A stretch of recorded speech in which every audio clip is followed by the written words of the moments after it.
Hi, this is Hart, and I just want to show you really quick how I do the liners for my cards and how I attach the liners. So what you're going to need is whatever your card is, a piece of paper large enough to be able to fold in half for the inside of your card. In this case, I used graph paper.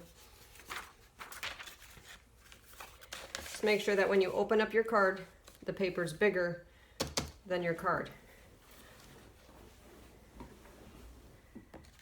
What I do is measure it really quick.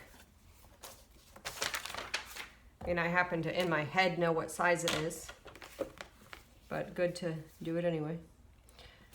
So my size is 8 inches by 6 inches.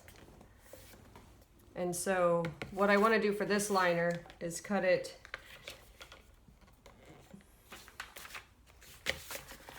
let's cut 8 inches because that's easiest first.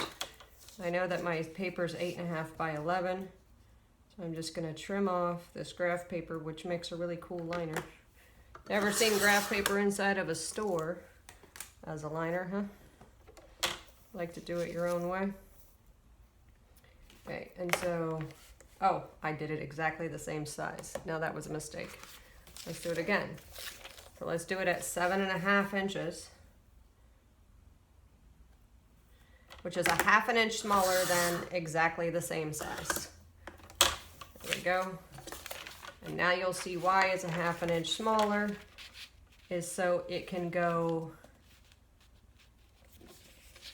lined up so it has a frame all the way around. Okay? And now if you don't feel like doing the measurement to figure out what the frame looks like all the way around, you can fold it down to where you think it looks good and put a little crease there. Check your crease, see about the size it is. And the reason I did that is I love this cutting board, cutting whatever it's called. I love this, but the problem with it is, and you can see there's a gap between 5.5 and 6 inches. I never get it exactly where I want it when it falls between 5.5 and 6 inches. And so now, this is visually appealing to me.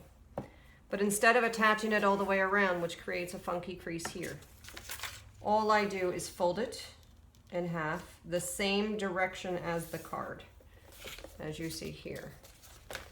Right? So folded the same direction as the card. Then I only put one side of tape on one piece next to the fold. And I do prefer to use double-sided stick tape to glue, yes.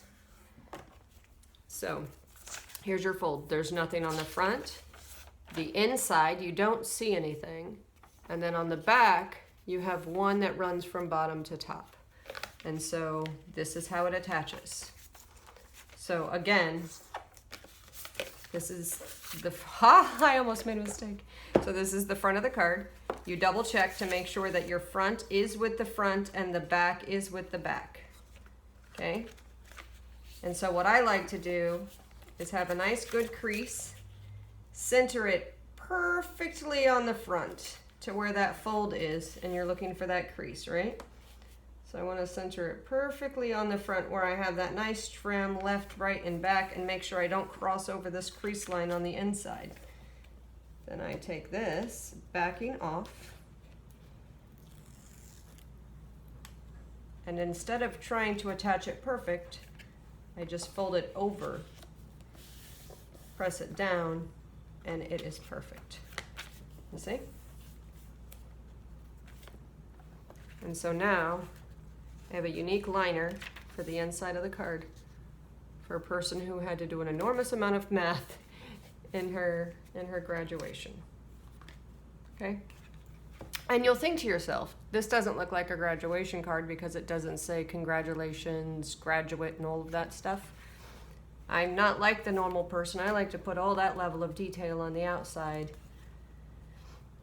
when I feel like it, I suppose. I don't know that I have one exact process every single time, but this felt right for her graduation. And on the inside is when we are going to talk about her graduation and how proud of her we are. Okay, that bit is done. Thanks. Take care.